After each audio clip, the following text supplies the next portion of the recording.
श्रोतेहो नमस्कार.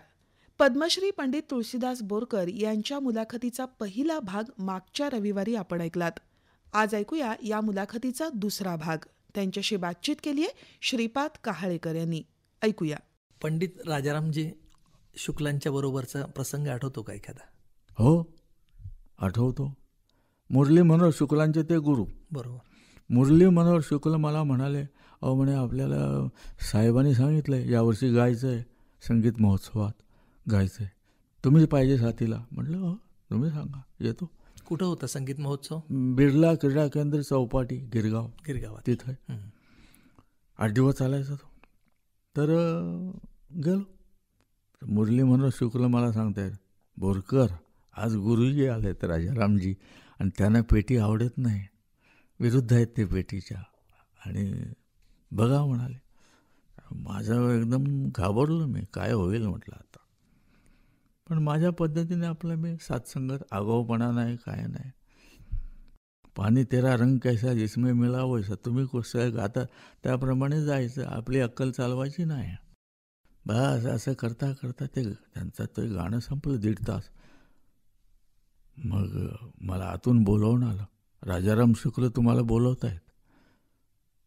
अरे बापरे म्हटलं, आता आहे काहीतरी आहे, आता चॅम्पी होणार आता. बर गेलो भीतपून, नमस्कार म्हटलं. अरे तुलसीदास देखो, मुरली म्हणजे मुरली म्हणायचे, मुरली मनोहर, मुरली देखो हारमोनियम के खिलाफ हूँ मैं, लेकिन मुरली ऐसी संगत हो तो हारमोनियम लेने में कुछ हर्ज नहीं है, ले सकता है, असं त्यांना सांगितलं त्याने. चला म्हटलं, सुटलो, वाचलो. असं हा एक त्यांच्या प्रसंग हो त्या ठिकाणी. हो. नंतर पंडित राम मराठेंच्या बरोबरचा काळ, आधी त्यानंतरचा जो काळ होता राम मराठेंच्या बरोबरचा, त्यावेळी नेमकं काय आठवणी काही सांगू शकाल? रामभाऊ मराठे फार मोठा गायक, शास्त्रीय संगीत, मैफल आणि नाटक दोन्ही ठिकाणी मजबूत, आणि तितकाच विनम्र, गुणी. मंदारमाला प्रयोगाला मी त्यांच्या जवळ गेलो. जवळजवळ मंदारमालेचे 700-750 प्रयोग वाजवले मी. तर त्यांच्याबरोबर नेहमी हार्मोनियमला मैफिलीला हे असायचे गोविंदराव पटवर्धन. त्यामुळे माझा काही संबंधच नव्हता मैफिलीत. पण कधीकधी गोविंदरावांना डिमांड जास्ती, आणि ते नसायचे रामभाऊंच्या वेळेला. मग रामभाऊ मला म्हणायचे मराठे की अरे अहो बोरकर, माझा असा असा प्रोग्राम आहे, गोविंदा नाही आहे, तुम्ही या. पहिले मला 10-15 गाणी त्यांची खूप भारी केली. भारी म्हणजे असे ते तालाच्या अंगाने गायचे, आणि मला तालाच्या अंगाने वाजवायची सवय नव्हती. आणि छोटा गंधर्व हे सगळं किराणे गायके म्हणजे कसे गोड, हाणामारी नाही, तालाशी झगडण नाही. रामभाऊ म्हणजे तालाशी खेळणारे. ते जरा भारी गेलं मला. पण नंतर 15-20 गाणी झाली की ते गाणं झालं त्यांचं की मी येऊन ते आपल्या घरी आपलं ते प्रॅक्टिस करायचं. एक तबलची मी आपला लावला होता, म्हणजे आम्ही बसायचो, महिना त्यांना द्यायचं, त्यावेळी त्यांची काय बिदागी. मग प्रॅक्टिस करायचो मी तबल्याबरोबर. असं करता करता करता रामभाऊंचं गाणं मला थोडंसं यायला लागलं हातातून, आणि मग ते मला न्यायला लागले, आणि त्यांचे आशीर्वाद मिळाले मला. पुण्यातून तुम्ही पानशेत नंतर मुंबईला गेलात. हो. पण पुण्यामध्ये जे मोठे मोठे कलाकार होते, हो, त्यांच्या साथीला येण्याचा तुम्हाला योग यायचा, त्याच्याबद्दल काही सांगाल? पुण्यात मोठे मोठे जास्ती नाही आले माझ्या नशिबात, नाटकच जास्ती. त्यामुळे एकदा ते नाटकात वाजवणारा म्हटल्यावर तिथे शास्त्रीय संगीतवाले त्याच्याकडे जरा असा वाकड्या नजरेने पाहतात, याला काय ठीक आहे नाटकातला अशा रीतीने. तर राम मराठेनं सुद्धा असे लोक म्हणायचे, नाटकातले काम करतात ते बरोबर नाही, असं त्यांनासुद्धा म्हणायचे. तर म्हणून केव्हा तरी हिराबाई बरोदेकर बोलवायच्या, सरस्वती राणे, प्रभातरे, त्यावेळी प्रभातरेंचा उमेदीचा काळ, त्यांच्याबरोबर जायचो. आणि लहान सहान प्रल्हाद बुवा जोशींच्या बरोबर एकदा गेलो होतो. असे लहान सहान कलाकार साथीला होते. हो, जास्ती नाही. पण जे वाद्य, आता बासरीसारखं वाद्य, हो, त्याच्यामध्ये तुम्ही पंडित देवेंद्र मुरुडेश्वरांचं जी साथ संगत केली, त्याचा अनुभव काही लोकांना आमच्या ऐकवाल? सांगतो. साथसंगत हे जर चुकीनं लिहिलं गेलं आहे. देवेंद्र मुर्डेश्वर हे माझे मार्गदर्शक. ते माझ्यावर खुश. त्यांच्या सोसायटीत एका मुलाचं गाणं झालं, प्रकाश घांगरेकर, त्याचं गाणं झालं. साथीला मी आणि तबल्याला कोणते त्यांच्याच ओळखीचा. गेलो तर देवेंद्र मुर्डेश्वर तिथं ऐकायला बसले होते. रिझर्व माणूस एकदम, असे सिरियस. गाणं संपेपर्यंत सिरियस एकदम. अच्छा, गाणं झालं. मी त्यांना नमस्कार केला. सांगितलं मला हे मुर्डेश्वर पन्नालाल घोषांचे शिष्य आणि जावई. गेलो. 2 दिवसांनी माझ्याकडे एक माणूस आला, त्यांच्या सोसायटीमधला, पै नावाचा. तुम्हाला म्हणाल बोलवले. कोणी? देवेंद्र मुर्डेश्वराने. म्हणजे काय काम? माहीत नाही म्हणाले. तुम्हाला बोलवले, घेऊन ये अशी मला आज्ञा आहे. गेलो. अरे बोरकर, तुला ऐकायचं आहे मला. म्हटलं मला काय आहे? मला काय ऐकायचं? तुझा सोलो ऐकायचा आहे. म्हटलं सोलो येत नाही मला, सोलो वाजवत नाही मी. मला ऐकायचं आहे. मला येत नाही. त्या दिवशी काय वाजवत होतास तू? मग त्या दिवशी साथ करत होतो मी. मला शास्त्रीय संगीत येत नाही. अरे काय म्हणतोस? नाही येत. ठीक आहे, पण मला ऐकायचं आहे. माझ्या गळीच पडले. बरं, ऐकायचं आहे ना, पण एका अटीवर. म्हटलं तुम्ही मला ऐकवलं पाहिजे 1-2 तास, तर मी तुम्हाला ऐकवेन. हां, असं मी त्यांना रोखठोक सांगितलं. कसं गेलं तोंडातून कोणास ठाऊक. झालं. बरं आहे म्हणाले. ठरली. पुढचा शनिवार ठरला. गेलो, बसलो. आधी मी वाजवलं. मला जे काय द्रुत आपलं येत होतं, दादीन दिंदा दाद, याच्यात यमन वाजवला आणि नाट्यगीत 1-2 वाजवली. त्या दिवशी त्यानं ते नाथ हा माझा मी वाजवलं. ते भावलं त्यांना. ते भावलं आणि ते मग केव्हाही मी गेलो ना, ते माझ्यावर खुश झाले. अरे ते वाजवते, हे वाजवते, नाथ हा माझा वाजवता. असं मला प्रत्येक वेळ ते नाथ हा वाजवून घ्यायचेच.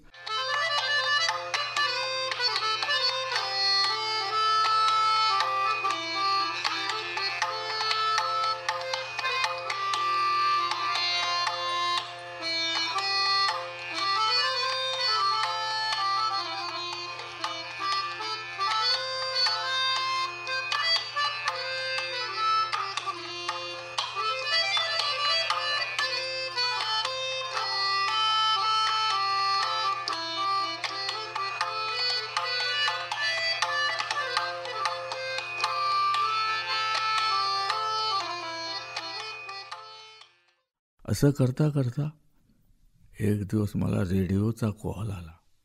स्वतंत्र हार्मोनियम वादन 1975 साल, 74 साली प्रायोगिक स्वतंत्र वादन हार्मोनियम हे झालं. म्हणजे प्रायोगिक, हां, बंदी उठवली नाही, प्रायोगिक. तर खूप लोकांना, माझे गुरुबंधू, काही ओळखीचे, सगळ्यांनी जाऊन वाजवून आले सोलो. काय वाजवायचं ते ऐकलं सगळ्यांचं.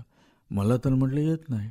मी फक्त मनात खट्टू होऊन राहिलो. देवा म्हटलं मला रेडिओला जायचा योग नाही, मला येतच नाही.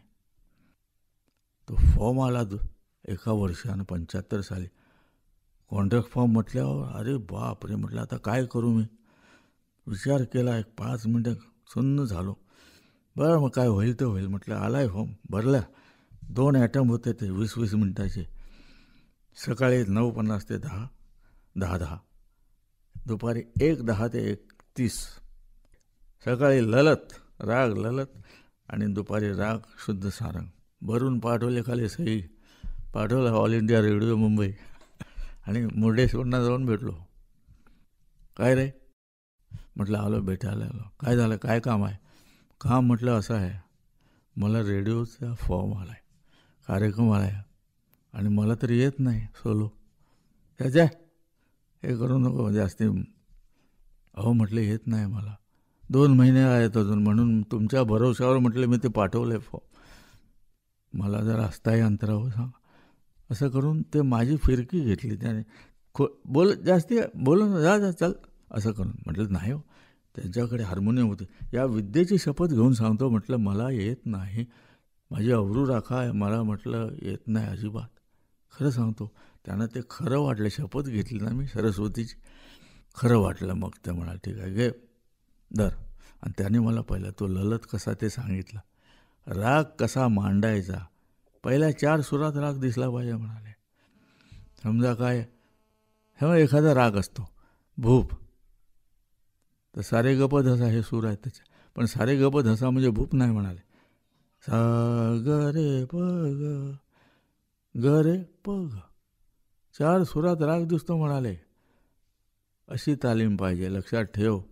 असं करून त्याने मला ते 2 राग शिकवलेलं आणि ते वाजवले मी 2 महिन्याने. आणि मी मला खूप लोकांची 2-4 पत्र आली. त्यावेळी पत्राचा जमाना. डॉक्टर भावा आठवले देवगड त्यांचं पत्र, हरिभाऊ विश्वनाथ आणि कंपनी दादर त्यांचं पत्र, अशी पत्र आले. म्हटलं चला वाचलो, असं करून सुरुवात झाली सुरूची. पंडितजी, रेडिओचा तुम्ही उल्लेख केला. मला सांगा की शास्त्रीय संगीताच्या बाबतीमध्ये रेडिओचा उपयोग तुमच्या पिढीमध्ये सुरुवातीला कशा पद्धतीनं होत होता, काही सांगाल? अहो, रेडिओ म्हणजे काय होतं, आमचं दैवत होतं ते. आजच्यासारख्या मैफिली नव्हत्या, टी व्ही तर नव्हताच. रेडिओ हे एकमेव साधन की ज्याच्यात चांगलं संगीत ऐकायला मिळतं आहे. त्यावेळेला मी हिराबाईंना ऐकलं, खूप ऐकलं. भीमसेन जोशी ऐकले, कृष्णराव शंकर पंडितांना ऐकलं, आणखीन जी नावं माहीत नाहीत ते ऐकली. रोशनाराय बेगमना ऐकलं, फयाज खासाहेबांना एकदा ऐकलं, 1 तासाचा प्रोग्राम त्यांचा रेडिओचा. असे खूप मोठमोठ्या लोकांना एकमेव रेडिओ, बाकी कुठं ऐकायला मिळत नसे पूर्ण ह्याच्यामध्ये. हा, आता पुन्हा आपण येऊया. व्हायोलिन वादक पंडित पाठकजी, त्यांना पाठक, काय त्यांच्याबद्दलचे अनुभव सांगता येतील? पाठक हे माझे तसे नाटकाच्या वेळेचे जरा ओळखीचे आहे. आणि नंतर ते साथीला पण यायला लागले नाटकात, व्हायोलिन पुण्याला. त्यांचा व्हायोलिनचा क्लास होता. मला सारंगीची खूप आवड होती. मोहम्मद हुसेन खाँ साहेब ते म्हणजे छोट्या गंधर्वांचे, हिराबाईंचे नाटकांना वगैरे असायचे. मी लट्टू त्यांच्यावर. काय म्हटलं, हा जान आहे म्हटलं, सारंगी म्हणजे काय. त्यांना मी सांगितलं, म्हटलं खाँ साहेब मला सारंगी शिकवा, खूप आवड आहे मला.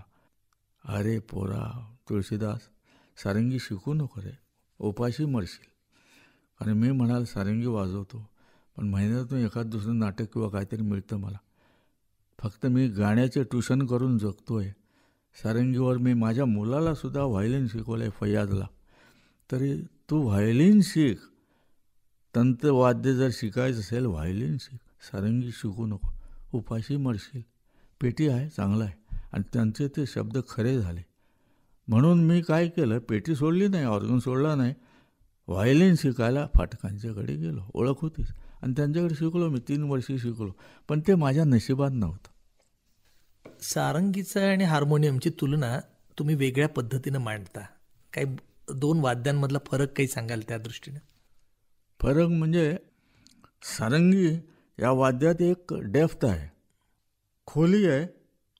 व्हायोलिन कसं आहे, वरवरचं आहे, किट आहे, ते बारीक वरच्या आहे, किणकिण किणकिण. सारंगी कसं बेसला सुद्धा पुरुषांच्या बरोबर, बायकांच्या बरोबर, आणि अखंड आहे. ते तारे एका तारेवरनं त्यांच्या ते तात म्हणतात तिला, चांबड्याची ती. सारे गम प धनी सारे गम प, 1.5 सप्ताह एका ह्याच्यात जात आहे. व्हायोलिनमध्ये व्हायोलिनमध्ये काय, सारे गम प, मग दुसऱ्या तारेवर धनिसा असं आहे. तर त्या दृष्टीने सारंगी, आणि परत आवाजाशी एक रूप, गळ्याशी जवळचं वाद्य म्हणजे सारंगी. फक्त त्या तोडीचा कलाकार असायला पाहिजे. त्या तोडीचे पूर्वीचे होते, किती नावं घेऊ, कादरबक्ष गंधर्व नाटक मंडळी, तिकडे फार एक मोठे होते बुंदू खाँ साहेब म्हणून, म्हणजे सगळ्यांचे पथदर्शक बुंदू खाँ साहेब. नंतर आमचे दिल्ली रेडिओला शकूर खाँ आणि गुलाम साबिर खाँ साहेब, अगड बंब माणसं, ज्यांच्या साथी मी ऐकल्याने वेडा झालो. आणि ज्या मी आज काही साथसंगती करतो ते माझे आदर्श आहेत. गुलाम साबिर खाँ साहेब, गुलाम साबिर खाँ मोठे, काय संगत, हा त्यांचा आदर्श मी ठेवून जे काय करतोय ह्याच्यात आदर्श तो. एकीकडे साथीचं, परंतु साथ संगत करण्याबरोबरच संगीतकाराच्या भूमिकेमध्ये सुद्धा तुम्ही बरंच काम केलं. थोडंसं केलं आहे, काही सांगाल त्याच्यात? बरंच नाही केलं. काही नाटकांना चाली दिल्या, काही पदांना, काही भावगीतं अशी गेली. शाळेत मी म्युझिक टीचर म्हणून होतोच, तिथं मग चाली लावायचा, प्रसंग यायचा. तर असं करता करता जरा थोडं केलं, पण ते माझं हे नाही, क्षेत्र नाही. शेवटी कसं असतं, निसर्ग ठरवित असतो, बाबा हे तुझ्या नशिबी आहे, हे तुझं काम आहे, भलती सलती ढवळाढवळ करू नको. पण बकुळ फुलाच्या बाबतीमध्ये काय? ते डोंबिवलीचे एक होते, बरोबर आहे, ते माझ्याकडे आले, म्हणा असे तुम्ही करावं म्युझिक. तर म्हटलं मला येत नाही होत असे. नाही तुम्ही करताय, मला माहीत आहे, मला समजलं आहे वगैरे. आणि त्याने जबरदस्तीने माझ्याकडनं करून घेतलं. मी ते केलं, पण ते प्रयोग झाले नाहीत. 5-10 प्रयोग झाले आणि बंद पडले ते. आणि पंढरपुराच्या बाबतीत? पंढरपूर झाले, 25 प्रयोग झाले. पण ते काय, त्या माणसाचं नशीब, माझंही नशीब, असं त्या नाटकाचंही नशीब पूर्ण पुढे विद्यार्थी गुरुकुल सारखं व्हावं. हो. आता तसं पाहिलं तर गुरुकुल बऱ्यापैकी पुन्हा सुरू होताना दिसत आहेत. मध्यंतरीचा काळ गुरुकुलाच्या बाबतीमध्ये आपण थोडासा मागे गेलेला बघितला. गुरुकुलाची आवश्यकता नेमकी ह्या दृष्टीनं, संगीत शिक्षणाच्या दृष्टीनं काय तुम्हाला जाणवतं? गुरुकुल पाहिजे. आज जी शिक्षण पद्धती आहे, संगीत शिक्षण पद्धती, ती कशी आहे, सिलेबस वर्षाला 18, म्हणजे तो काय साचे बंद असा आहे. ते 1 तास झाला, उठा जा. 1 तासात गाणं येतं का? हो, नाही, समजतसुद्धा नाही तासाभरात काय होतं आणि काय. नंतर गुरुकुल पद्धतीमध्ये एक होतं, गुरुचा सहवास सतत.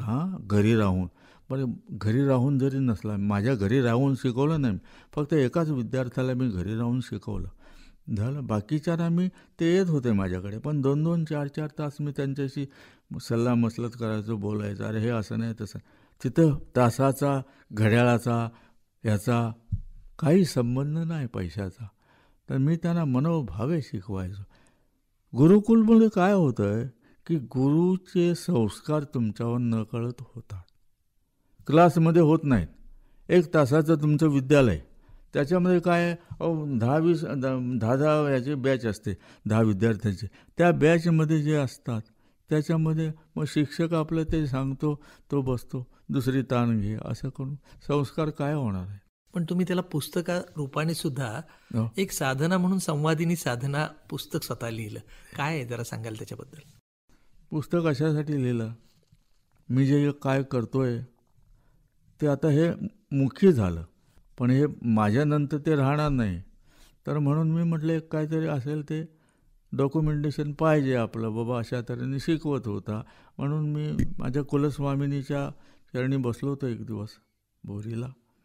तिथं संकल्प केला मी, की म्हटलं असं असं पुस्तक लिहायचं माझ्या मनात आहे, तू करून घे, पार पाड. आणि तो संकल्प केला आणि सुरू झालो मी. अलंकार, बोट, गुरुजींनी पी मधुकरांनी सांगितल्याप्रमाणे नंबर सगळे सारे गमपदे 1 2 3 4 1 2 3 सगळं ते लिहून तयार झालं. वर्षभर हे लिहून लिहून लिहून माझं डोकं बधीर झालं. आकडे आकडे आकडे आणि ते म्हटलं ठेवून दिलं. मी ते ठेवून दिलं. 85 साली सुरुवात केलं आणि ते 95 साली 10 वर्षामध्ये गेली. 10 वर्षांनी मी आजारी पडलो, बीपीचा अटॅक आला जोरात, 2 महिने बेड रेस्ट. त्यावेळी ते माझे एक म्युन्सिपालिटीतले अधीक्षक ते रिटायर झाले होते, त्यांचं नाव गोपाळ गोरे. ते आले, बोरकर काय झालं आहे? ते आले, मला विचार काय तब्येत कशी आहे? म्हटलं तब्येत बरी आहे, पण 2 महिने बेड रेस्ट आहे.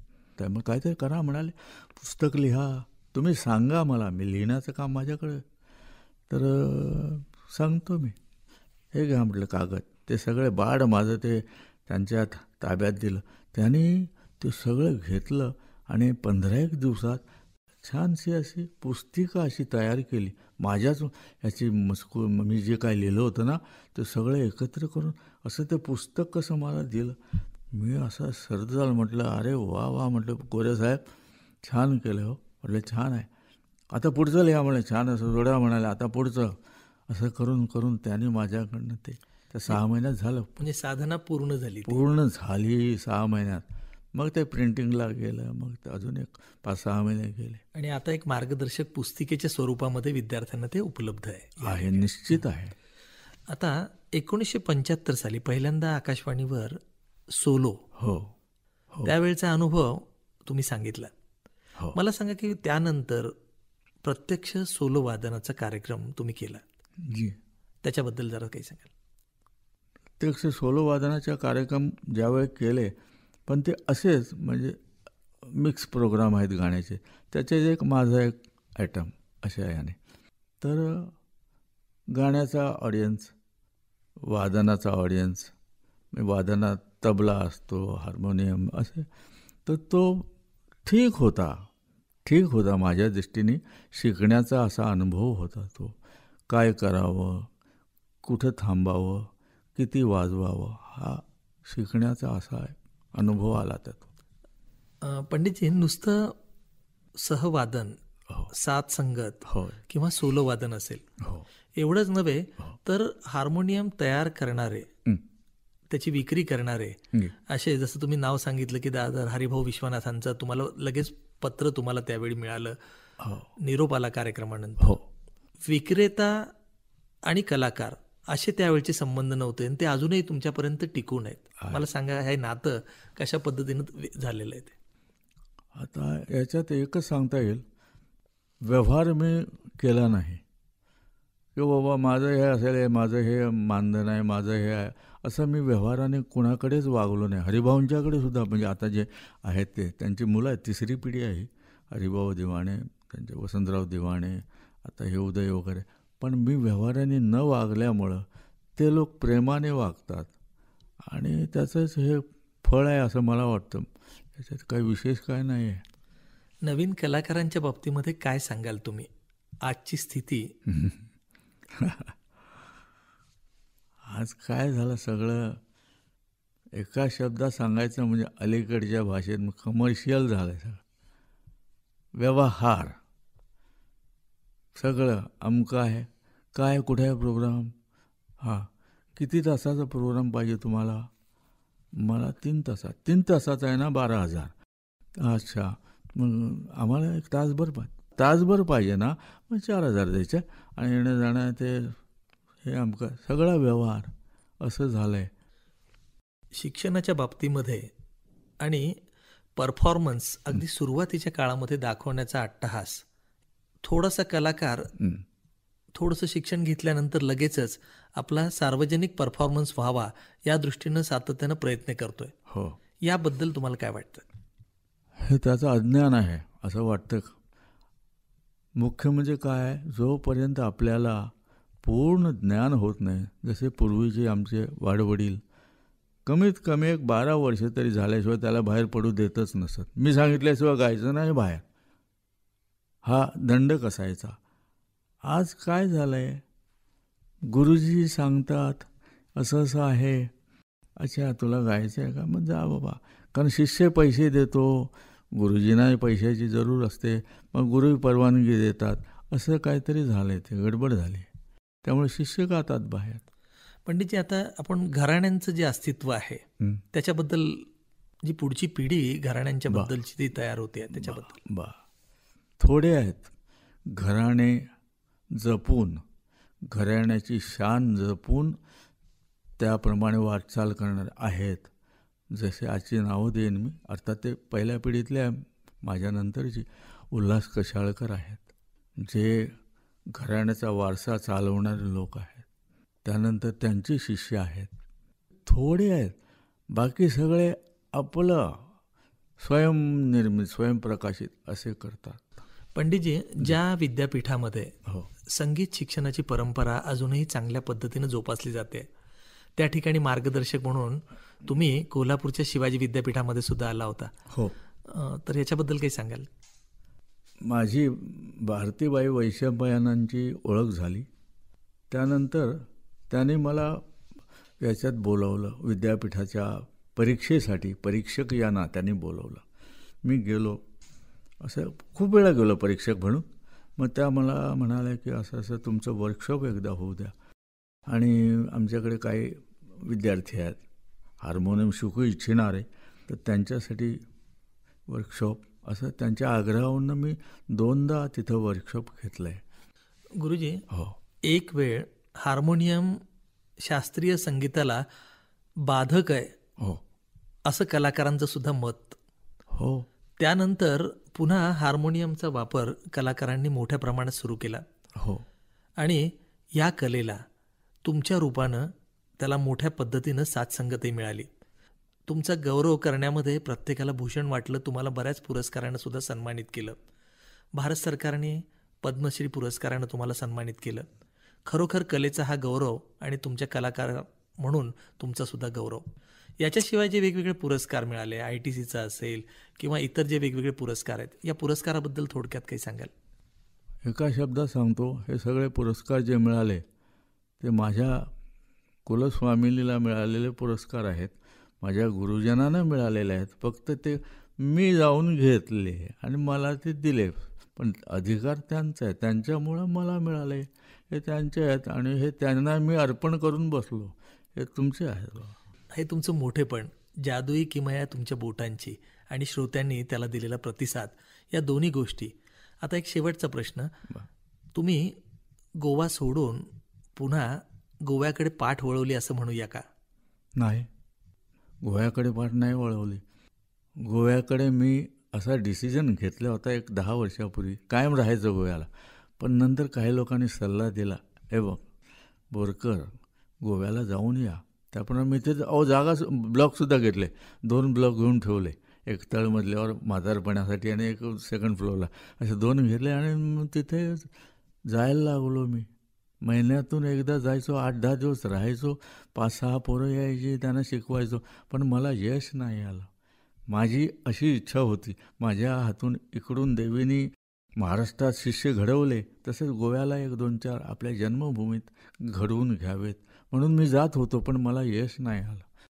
तर गोव्याला जायचा मी कायम राहायचा विचारच रद्द केला लोकांच्या सल्ल्यामुळं. इथंच आहे, जाऊन येऊन असतो. पण आज गोरेगाव जर बघितलं हो, तर जसं तुमचं नाव आहे, पंडित सुरेश तळवळकर आहे, आहे ना. हे सगळेजण गोरेगावला स्थित सगळे कलाकार त्या ठिकाणी, या सगळ्यांचं असं कधी एकत्रित कधी तुम्ही जमता का सगळे लोक? नाही, एकत्र जमत नाही. केव्हा तर भेटतो असे. आमचे DK दातार पण गोरेगावलाच आहेत, पण नेहमी जमत नाही. काय अडीअडचणी आहेत प्रत्येकाच्या. पंडितजी, आज खरोखर आकाशवाणीच्या दृष्टीनं आजचा चांगला दिवस. आज तुम्ही इथं आलात, वेळात वेळ काढलात आकाशवाणीसाठी. अत्यंत आभारी आहे. नमस्कार. नमस्कार. नमस्कार.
श्रोते हो, आत्ताच आपण ज्येष्ठ हार्मोनियम वादक पद्मश्री पंडित तुलसीदास बोरकर यांची श्रीपाद कहाळेकर यांनी घेतलेली मुलाखत ऐकलीत.